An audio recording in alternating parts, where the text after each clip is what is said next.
All right. All right. I'm doing much better than I did in the last video.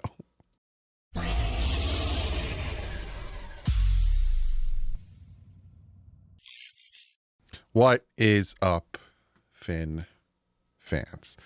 Like I said, I am doing much better than I did in the last video. Things have not changed. Obviously, Stephen Ross came out and said what he said. So we're in a situation where we're in. So obviously I'm making this video about where do we go from here. So we're going to talk about a lot. We're going to talk about the draft picks we have. We're going to talk about things that have been talked about, cap space, a lot of things. There's a lot that's going to be going on in the off season. I'm going to review the year. That'll probably come out tomorrow. I'm going to talk about who should be cut, who should be re-signed, how to fix the cap space. I'm going to be live streaming playoff games. I'm going to be predicting playoff games. And then obviously we have free agency, the draft, yada, yada, blah, blah, blah. If coaches get fired, hired, there's so much going on. I don't stop doing this stuff, even though I am uberly frustrated with this organization. I will still be doing this. In March, it will be 7 years I've been doing this, and I'm not going to stop now. But before we jump into that, I do have to shout out today's sponsor. You heard about me talk about him before, and we'll talk about him now, and that is Mando. Now, Mando is a deodorant, body cleaning company that does some great things. And, it's the new year. You're talking new year, new me. We kind of want to get that ick off of us of what the Miami Dolphins have put us through in 2025. So you got Mando. And Mando has a lot of great stuff here. Now, what is this? Now, they got deodorant.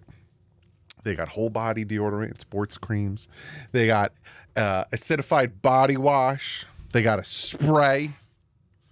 They also got wipes, deodorant wipes for your pits. Now, whole body deodorant, safe to use anywhere on your body, your pits, your downstairs bonanza, your thighs, all that stuff. This is all created. I'm still holding it because it's great. It's all created by a doctor who firsthand saw how normal BO was being misdiagnosed and mistreated. It doesn't have any of those bad leads or irons or any of those metals in it that you normally have in deodorants. I usually get rashes from those. I don't get rashes from these. Clinically proven to block odor all day and control up for 72 hours. That smells amazing. This one's smooth, solid Mount Fuji. Absolutely smells amazing. All products baking soda free and paraben free. Choose from a variety of fresh scents like bourbon leather, clove woods, Mount Fuji, or Pro Sports. This Mount Fuji one smells amazing. It's really fresh. Clinically proven to control odor better than a shower with a soap alone. 12 hours after a shower, the average man's grundle odor level was a 5 out of 10. With Mando, the average grundle odor was 0 out of 10. Grundle. And if you don't know what a grundle is, you're too young to know. Want to try America's #1 whole body deodorant formula right now? You can find them in Walmart, Target, and other realtors across the country. For best deals, go to shopmando.com. But if you want a discount, your boy DDW's got you. Mando's starter pack is perfect for new customers. It comes with the solid stick deodorant, comes with the cream tube. It comes cream tube deodorant, 2 free products of your choice, whether the mini body wash or the deodorant wipes, which is this one right here, and free shipping. As a special offer for listeners, new customers get $5 off a starter pack with our exclusive code that equates to over 40% off of your starter pack using code DDW at shopmando.com. That is shopmando.com. Please support our show and tell them we sent you. Smell fresher, stay drier, and boost your confidence from head to toe with Mando. So check them out for real. This smells amazing. I absolutely love it. I wouldn't tell you guys about these things if I didn't. I can't stop smelling this one. Seriously, try the Mount Fuji. If you're going to go out and grab yourself some, get yourself some of that Mount Fuji. It's absolutely amazing. So let's jump into this Mamma Jam. Let's talk about draft picks first and foremost. Now, The Miami Dolphins have 10 draft picks. Now, if you go off of this site, which is NFL Mock Draft Database, and you kind of see where we're at, right? They have our 2/3 here. But if I pop this up, you can see here that Robert Hunt is going to give us a 3rd comp pick, and Christian Wilkins, unfortunately, is projected to give us a 4th round comp pick because of his playing time. He played less than 25% of the season. And you see here Deshaun Elliott is giving us a 7th. And now you see how it works. Andrew Van Ginkel signed for $10 million. We would have got a 5th for him, but we signed Jordan Brooks. That negated that. Brandon Jones signed for $6.6 million. We got a 6 for that. We brought in Aaron Brewer. That negated that. Raekwon Davis signed for $7 million. We got a 6 for that. We brought in Kendall Fuller. That would have negated that. So if the Dolphins didn't really sign anyone, we would have had a lot of comp picks, but projected we're only going to get 3. But it's not guaranteed until the comp picks are out. So as of right now, like, this is just a projection, but we do have the 13th, we have the 48th. So we have 1 first, 1 second. We have no thirds right now, but comp picks. 1 4th, 2 5ths, and 2 7ths, obviously a comp pick. So we probably will have 1 first, 1 second, 1 third, 2 4ths, 2 5ths, and 3 7ths are probably going to be your draft picks. But you can see where we're picking at: 13, 48, probably that 98, and then 115 a little later, and yada yada. But 13 is where we're going to be picking at. And yes, I will be doing mock drafts out the wazoo. But yes, you can see here as well, we are picking 13 because our strength of schedule was so easy, and that's how they get it. You have a harder strength of schedule, meaning you should be losing. You get the lower draft pick. If you have a lower strength of schedule, it means you shouldn't be losing. You get the higher one, means you suck more. So again, if you look here at the top 3 picks, you got 0.522 and 0.554. So they shouldn't be this high. Let's give them some help. And there you go. But this is your top, I think top 18 is set in stone. Then you got playoffs. These are fluid. So the Miami Dolphins are picking at 13. And when we look at this, obviously quarterbacks are going to go probably 1 and 2, maybe even 1 and 3. But Tennessee Titans have their choice of Shedeur Sanders or Cam Ward. Then Cleveland, are they going to stick with, well, they obviously are going to stick with Deshaun Watson. What are they going to do? Are they going to take Hunter, get that corner? And then the Giants, what are they going to do? New England, are they going to trade down? They have a new head coach coming in. No quarterback, need a quarterback, need a quarterback, no quarterback, need a quarterback, don't need a quarterback. So it's going to get very, very interesting there. So that is where we're sitting at draft pick wise. Now, obviously, we are not making any changes at the coaching position. At the head coaching position, with Stephen Ross coming out and saying what he said. But are we going to make changes at the assistant coaching position? Is Crossman gone? Please. Is Anthony Weaver gone? Is he going to get a head coaching job somewhere else? Are they going to move on from yet another defensive coordinator? If they do, my top pick would be Robert Saleh, but we'll see if that all pans out. What other assistants would be gone? Is the offensive line coach gone with how bad the offensive line is played? Is the secondary coach with how bad the secondary is played? Who's going to be changed? What, obviously Mike McDaniel this season is going to have to save his job, and he's going to have to play at a different pace and a different whatever, because if the team, again, falters, he's going to be fired. Because, Stephen Ross likes to keep him an extra year. So there's that. Let's look at cap space, where we're sitting at now.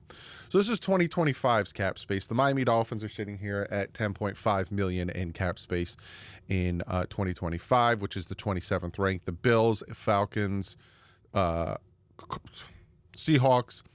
Browns, and the Saints have the worst. The Saints have negative $78 million in cap space. Jeez Louise. Holy crap. But these are below them. Now, Dolphins are in the same category as like the Ravens and the Texans, kind of around that 10 to 15 million. You look over here at the top 3. Holy crap. New England has $131 million in cap space. The Raiders have $112 million. Washington, who's in the playoffs and is in a very good direction, has $102 million. Look at Detroit. Detroit is the #1 seed. They have $95 million in cap space. Riddle me this, Batman. How is a team that has the #1 seed in the NFL have so much cap space? They know how to draft. We don't, and we're all the way down here overpaying players. That's just how it is. But hey, let's bring them back. Let's bring them back. So, we're going into 2025.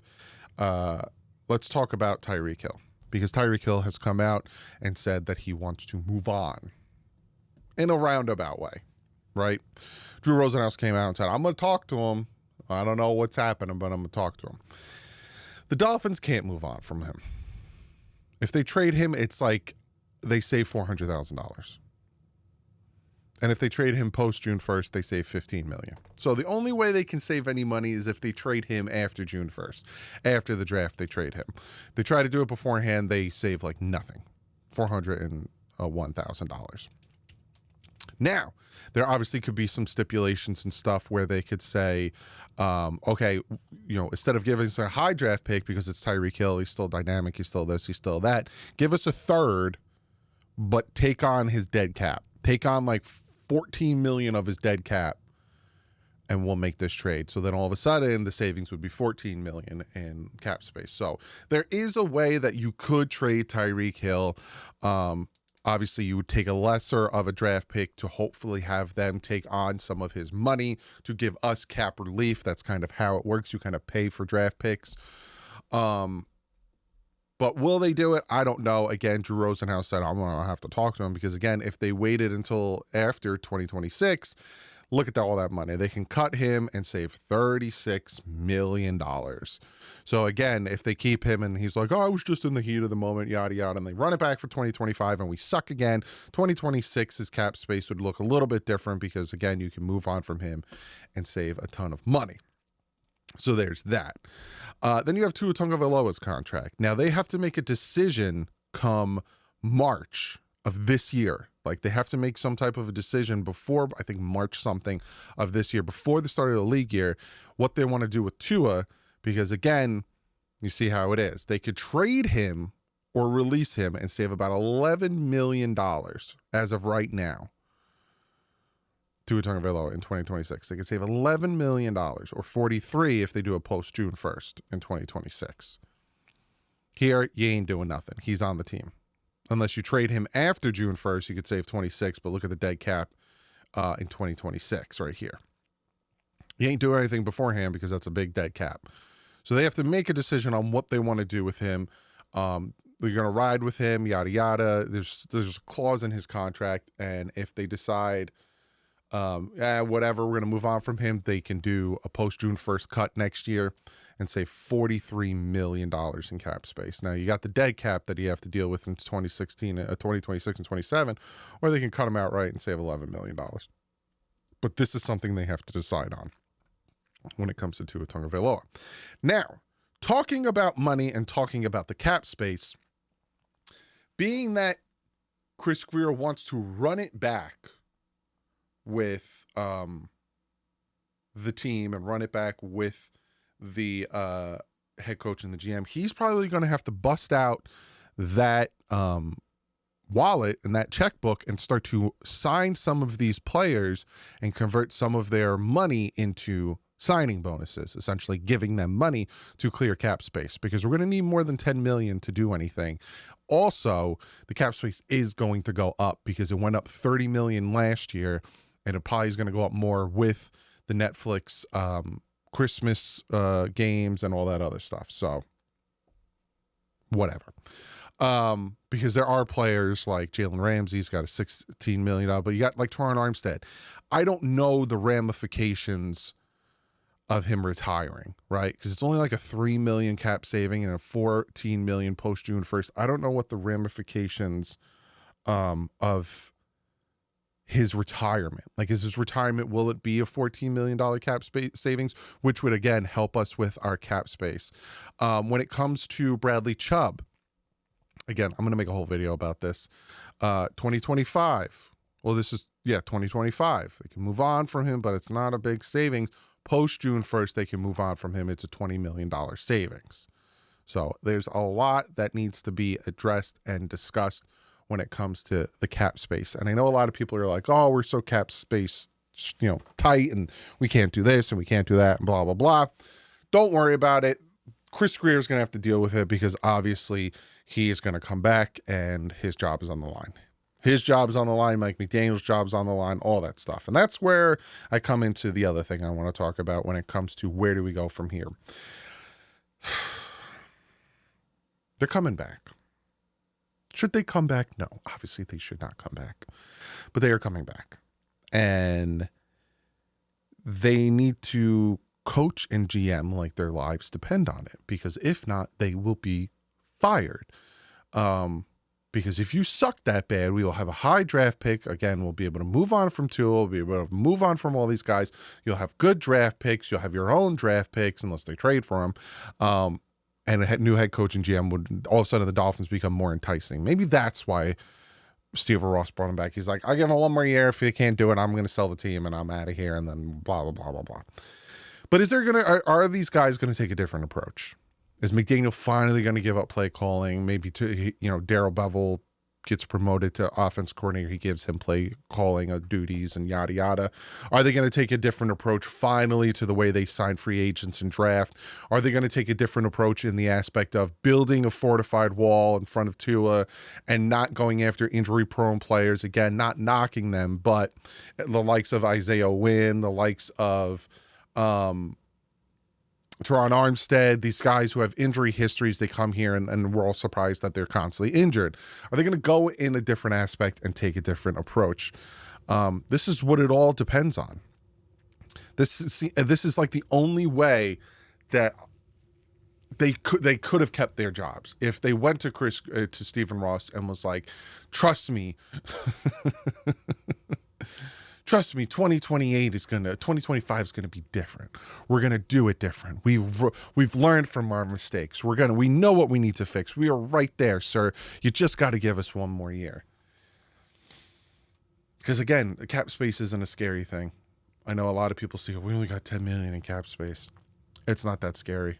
And yes, I'm going to talk about who they should cut, who they should re-sign, how to create more cap space, how to do all these things. Obviously, there's all these things that we're going to talk about. But going forward, and where do we go from here? The main thing they have to do is they have to have a different approach on things. They have to look at things differently. They have to build this team differently. Now, I have no faith that they're going to do these things. None whatsoever.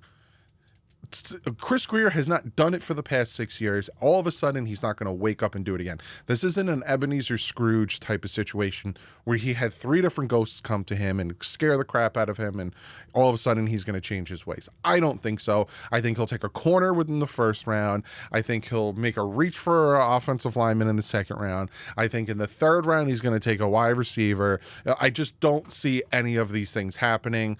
And I fully expect them to have Tyler Huntley as the backup quarterback going into 2025. Like, I just have no faith. I'm going to, again, tell you what I think they should do. And you could say, oh, those are good ideas or not, but it's just,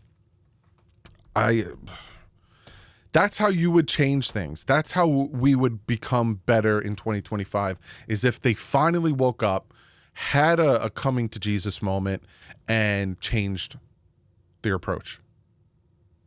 Will they? I have no faith. Rather be surprised than let down. You're going to hear that. I'm going to make merch. Rather be surprised than let down. That's the 2025 motto. I'm stamping it right now. 2025 motto, rather be surprised than let down. Let's go into this season having no expectations. Because you have any type of expectations, we're going to be sitting where we are now, very, very upset. Comment below. Let me know what you think. What do you think about the draft picks? What do you think about, is there going to be any coaching changes? What's your thoughts on Hill's situation, on Tua's contract situation, on the cap space? What's your thoughts on their approaches? Comment below. Let me know what you guys think. I will see you guys tomorrow with the year in review, and then picks. And then, again, I got so much. I'm not doing a film breakdown this week. There's no point in doing a film break. It's going to not benefit us at all. Unless you really want me to do one, I'm not doing one. So just comment below. Let me know if you want me to do them. If not, I'll see you tomorrow with the year in review. But like usual, stay classy. My fins up.